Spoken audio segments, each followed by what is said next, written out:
evening. I'm Valerie Pritchett. I'm Alicia Richards. So glad you're with us.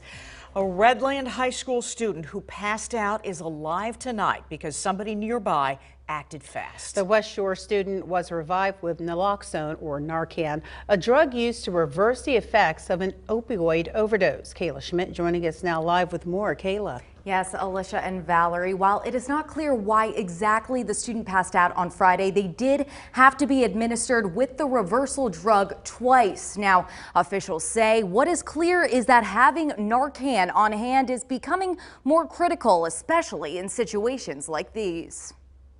A dose of Narcan takes 2 to 5 minutes to begin working. It's about quick action and swift response, says Fairview Township EMS training officer Brian Davis. It is a tool that belongs in the first aid kit. Carlos Safronsky of the PA Harm Reduction Network agrees. Superintendent of West Shore School District Todd Stoltz credits the fast action by Fairview Township EMS and the school's nurse for potentially saving a Redland High School student's life after collapsing in the cafeteria Friday. In a letter posted to the district's website, Stoltz says the student had to be administered with the reversal drug Narcan twice, adding there's been a significant increase in students vaping nicotine and other illegal drugs. He says in the letter students are sharing these devices, and on occasion the material inside is laced with potentially fatal drugs such as fentanyl. We usually don't know until they wake up and tell us what they actually took. We do not know if there was any traces of fentanyl in the vape in question, but officials say the conversation regarding the reversal drug has also reversed.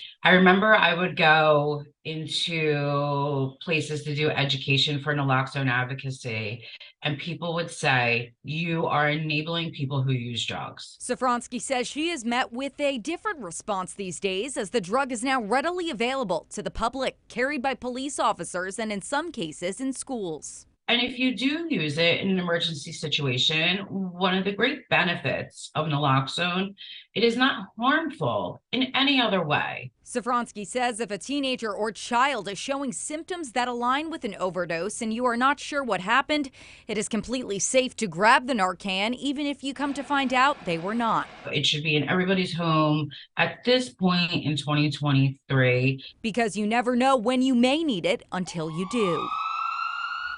And in addition to Narcan, there are ways to prevent an overdose like fentanyl test strips. Now, those wouldn't work so well on a vape, but they can help those who've bought what they believe to be opioid pills off the street. Live in studio, Kayla Schmidt, ABC 27 News. Kayla, thanks so much.